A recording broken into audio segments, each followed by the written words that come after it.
Hello dears, welcome to study with C. तो आज अपन करने वाले हैं एग्जांपल नंबर 5 नंबर एग्जांपल कुछ इस प्रकार से है कि संख्याओं 4n पर विचार कीजिए जहां n एक प्राकृत संख्या है। ध्यान देना, संख्याओं 4n पर बोलना है ना। 4n सिर्फ एक संख्या नहीं है, काफी संख्याएं हैं। n क्या है? यहाँ पे एक प्राकृत संख्या है। जैसे प्राकृत संख्या क्या होती है? 1 से लेके और 1 2 3 इस तरीके से अनंत तक चलती है प्राकृत संख्याएं। इसके बारे में हमने पहली क्लास में बात कर ली है कि प्राकृत संख्याएं कौन सी होती है, पूर्णांक कौन से होते हैं और पूर्ण संख्याएं कौन सी होती है, अभाज्य संख्याएं कौन सी होती है। ठीक है, इसके बाद अपन बात करते हैं अभी n का मान जैसे जैसे यहाँ पे रखा, जैसे पहला 1 रख दिया, 4 आ गया, फिर 2 रख दिया, 16 आ गया, इस तरीके से आगे आगे चलता जाएगा, अनंत तक जा सकता है। तो यहाँ पर सिर्फ एक संख्या नहीं है, ये संख्याओं 4n की बात है, तो यहाँ पे बहुत सी संख्याएं बनती है इससे। जहां पर n एक प्राकृत संख्याएं हैं, इस तरीके से आगे आगे संख्याएं निकलती जाएगी। जांच कीजिए कि क्या n का कोई ऐसा मान है, हमें पता करना है कि क्या n का, n मतलब ये n, इसका कोई ऐसा मान है क्या जिसके लिए 4n, जो ये हमारा 4n है, ये अंक, जो भी अंक, जब भी n का मान जो भी होगा उसके ऊपर ये अंक शून्य पर प्राप्त समाप्त हो जाएगा। क्या हुआ? जैसे ही करके, जैसे अगर अपन बात करें यहाँ पर कि जैसे 5 की n दे दी कहीं आपको, और या क्या कर दिया आपको 10 की n दे दी, है ना। तो इस तरीके से अगर इसमें क्या करते हैं कि यहाँ पे कहीं कहीं तो 0 पे समाप्त होती है। पहली बात 10 की n वाली 0 पे समाप्त रहती है, हमेशा शून्य पर समाप्त रहेगी क्योंकि ये शून्य से ही है। लेकिन कुछ संख्याएं हैं जिस तरीके से शून्य पर समाप्त होती है, जैसे 50 है या 0, इस तरीके से आगे शून्य पर समाप्त हो रही है। उसी प्रकार से क्या 4n का मान किसी n के लिए शून्य पर समाप्त होगा, अर्थात इसके अंदर n का मान रखते जाएं, या तो कभी ऐसा मान आ जाएगा क्या कि ये संख्या जो बनेगी इसके आगे, जैसे ये 16 बनी, इसके बाद ये 4 की क्यूब 64 होती है, इस तरीके से ये डैश डैश आगे चलता जाता है। क्या कभी ऐसा मान आएगा? क्या कभी ऐसी संख्या आएगी जब उसका अंतिम अंक शून्य होगा या शून्य पर समाप्त हो जाएगी ये संख्या? तो ये हमें पता करना है। तो पहले पहले तो ये बात ध्यान दें कि शून्य पर समाप्त होने वाली संख्या, ये मान लेते हैं एक बार शून्य पर समाप्त हुई संख्या, या शून्य पर समाप्त होने वाली संख्या हमेशा किससे विभाजित होगी? 5 से विभाजित होगी, या उसका एक अभाज्य गुणनखंड 5 जरूर होगा किसी भी हालत में, अगर वो शून्य पर समाप्त हो गई तो। चूंकि अब 4n पर हम विचार करते हैं, 4n किस प्रकार की संख्या है, क्या इसका कभी 5 अभाज्य गुणनखंड आ सकता है क्या? तो इस पे बात करते हैं। इसका क्या करते हैं, 4 को ही अभाज्य गुणनखंड में परिवर्तित करते हैं। देखो 4 को 2 का स्क्वायर लिख सकते हैं, और ये n बाहर पड़ा है तो 2 और ये 2n इस तरीके से बाहर लिखा जा सकता है। तो 4n को 2 की 2n लिख सकते हैं। और देखो यहाँ पर n के मान रखते जाएंगे और आगे से आगे मान आते जाएंगे, फर्क नहीं पड़ता। देखो सबसे पहले n का मान 1 रखा आपने, जैसे यहाँ पे 1 रखा, 2 गुणा 1 क्या हो गया? 2 की पावर 2 होगी, और 2 इसका अर्थ है यहाँ पे है तो 4 की पावर इस तरीके से 4 की पावर 1 या 2 की पावर 2 होगी, एक ही बात है ना। 4 की पावर 1 या 2 की पावर 2, ये 4 की पावर 1 या 2 की पावर 2 एक ही बात है। अब ये अभाज्य है गुणनखंड, ये 2 है जो अभाज्य संख्या है, जिसका जो किसी से विभाजित नहीं होती। तो ये देखो 2 की 2 को 2 गुणा 2 लिख सकते हैं। अब देखो यहाँ पर कुछ भी रखे जाएंगे, कभी 2 आ जाए, कभी 4 आ जाए, कभी 6 आ जाए, कभी 8 आ जाए, कुछ भी आ जाए, वो 2 गुणा 2 गुणा 2 गुणा इस तरीके से बनता जाएगा, आगे से बढ़ता जाएगा। क्या कभी इसके बीच में 5 आएगा? क्योंकि हमें देखना है कि शून्य पर समाप्त होने वाली संख्या क्या होती है, 5 से विभाजित जरूर होती है। लेकिन अब 4 का जो n है, 4 की n जो बन रही है, वो क्या 2 की 2n के रूप में आ रही है, ठीक है। लेकिन उसके अभाज्य गुणनखंड में हमेशा सिर्फ और सिर्फ 2 2 2 2 ही आते जाएंगे, आगे से आगे 2 की संख्या बढ़ती जाएगी, और लेकिन और कोई अंक नहीं आएगा इसके अंदर अभाज्य गुणनखंड में। तो सीधा स्पष्ट हो रहा है कि इसका कोई अभाज्य गुणनखंड 5 नहीं है। अतः यहाँ पर जो ना n के किसी भी मान के लिए 4 की n अंक शून्य पर समाप्त नहीं होगी। ये तो मूल रूप से इसकी बात ही नॉर्मल हमने समझी थी। अब इसको लिखते हैं, इसकी भाषा लिखते हैं, किस तरीके से इसको करना है हमें वो देखना है। ठीक है, तो शुरुआत करते हैं कुछ इस तरीके से कि n के लिए देखना, ध्यान देना, n के लिए या किसी भी प्राकृत संख्या n के लिए यदि n के लिए 4n का मान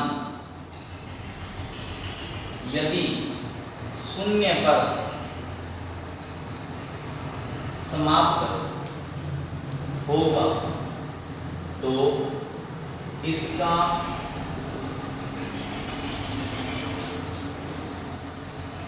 अभाज्य गुणनखंड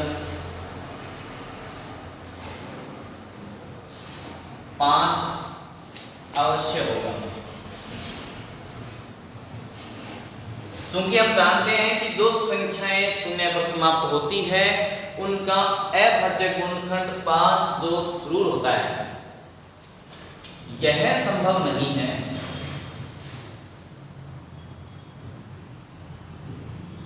क्योंकि 4 की n बराबर 2 की 2n, ये हमने लिख दिया था, 4 की n बराबर 2 की 2n होता है। अतः 4 की n के केवल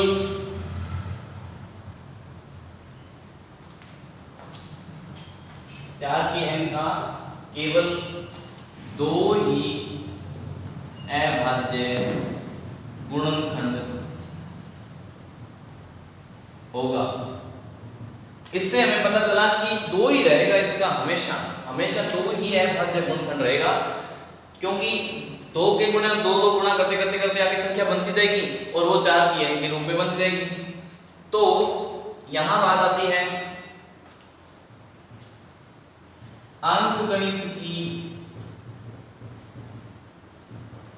आधारभूत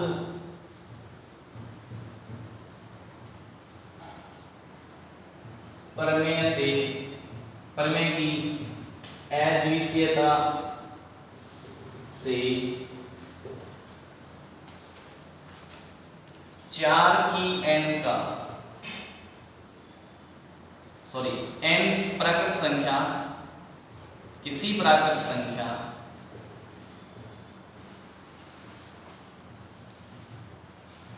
n के लिए 4 की n अंक 0 पर कभी भी समाप्त नहीं होगा।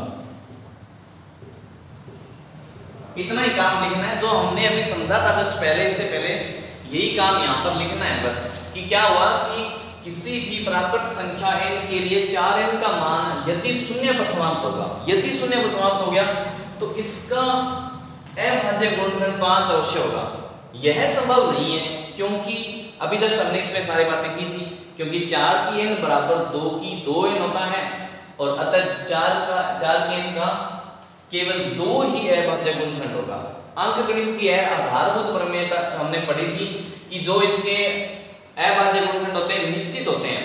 अंकगणित की आधारभूत प्रमेय थी हमारी, इसमें पहली क्लास के अंदर हमने पढ़ी थी, इसमें परीक्षा के अंदर, वो जाके आप दोबारा भी देख सकते हो, है ना। तो इसमें इसका नियम ये होता है कि प्रत्येक संख्या, प्रत्येक एक विशेष संख्या के अभाज्य गुणनखंड निश्चित होते हैं और अद्वितीय होते हैं। उनके अलावा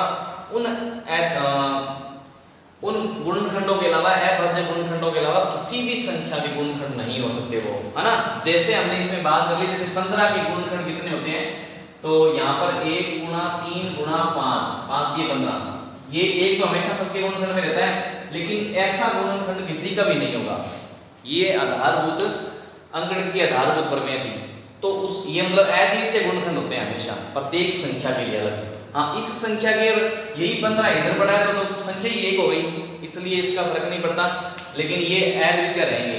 तो उससे क्या होगा, किसी प्रकार संख्या n के लिए 4 की n अंक शून्य पर कभी भी समाप्त नहीं होगी।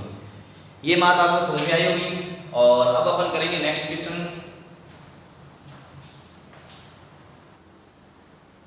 तो अब बात करते हैं एग्जांपल नंबर 6 पे। बहुत ही इजी वाला क्वेश्चन है। कह रहा है कि संख्याओं 6 और 20 के अभाज्य गुणनखंड विधि से HCF और LCM ज्ञात कीजिए। अब ये था कि देखो अभाज्य गुणनखंड की बात आती है, ये हमने अभाज्य गुणनखंड पहले भी कर रखे हैं। देखो 6 का अभाज्य गुणनखंड किस तरीके से बचपन में हम किया करते थे, इस तरीके से 6 और इस तरीके से किया करते थे, और जैसे 20 का भी इस तरीके से किया करते थे। तो ये आपको अच्छे से आता है। तो ये 6 का क्या निकलेगा, पहले 2 का भाग में 3 बार आएगा, फिर 3 का भाग में 1 बार जाएगा, और 20 में फिर पहले 2 का, फिर ये 10 बार, फिर 2 का, ये फिर 5 बार, फिर 5 का, फिर 1 बार।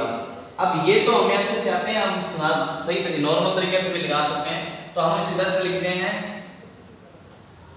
6 के अभाज्य गुणनखंड।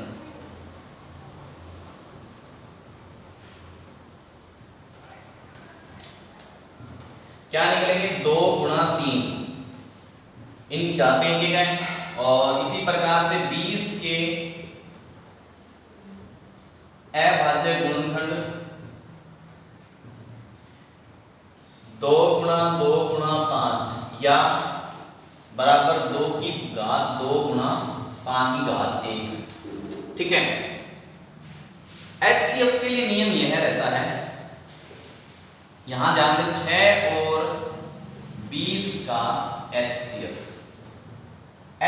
के लिए नियम यह रहता है कि जो दोनों संख्याएं होती है उनके जो अभाज्य गुणनखंड होते हैं, ये अभाज्य गुणनखंड ये है और ये मान के चलो, इसके बाद हम इस तरीके से घातों में लिख लेते हैं इनको, ये दोनों हैं अभाज्य गुणनखंड।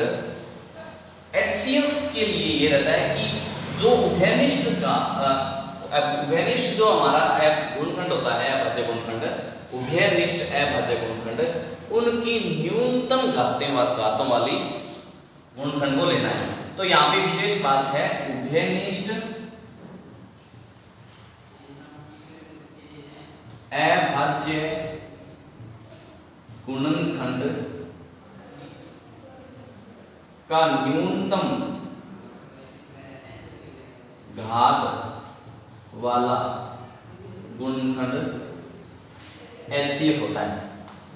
अब यहां पर क्या होता है कि उभयनिष्ठ जितने भी आते हैं, देखिए यहां पर इसमें उभयनिष्ठ 2 और 2 में न्यूनतम घात वाला ये 2, सिर्फ एक घात वाला, इसके अलावा उभयनिष्ठ कोई है नहीं। और दुनिया में इसके अंदर उभयनिष्ठ होते तो इसके HCF में आ जाते, लेकिन इसके अलावा कोई उभयनिष्ठ है ही नहीं, इसलिए क्या हो गया 2 की घात 1, ये क्या हो गया इसका HCF हो गया बस। अब इसका 6 और 20 का LCM क्या होता है, उभयनिष्ठ नहीं होता, इसमें नॉर्मल तरीके की जितनी बाकी बची हुई संख्याएं होती है उनकी अधिकतम घात लेते हैं। अधिकतम घात, कोई भी उभयनिष्ठ हो या ना हो, अब की बार अधिकतम घात लेनी है किसी भी सभी संख्याओं की।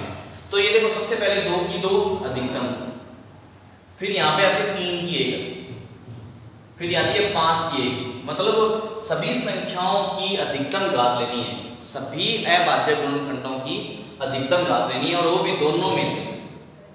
अब देखो इसमें 2 की 1 है, इसमें 2 की 2 है, तो हमें तो ये 2 की 2 वाली एक बार ले ली, और एक 3 की 1 ले ली, और एक 5 की 1 ले ली, ये इसके अंदर आता है। अब इसको सोल्व करते हैं तो ये 2 की 2 4 और 5 की 15, 15 जो ये आया 60, तो LCM जो आया वो इसका है 60, ये इसका आंसर होगा। इतना ही काम करना है आपने। ठीक है। अब करते हैं अगला क्वेश्चन इसका।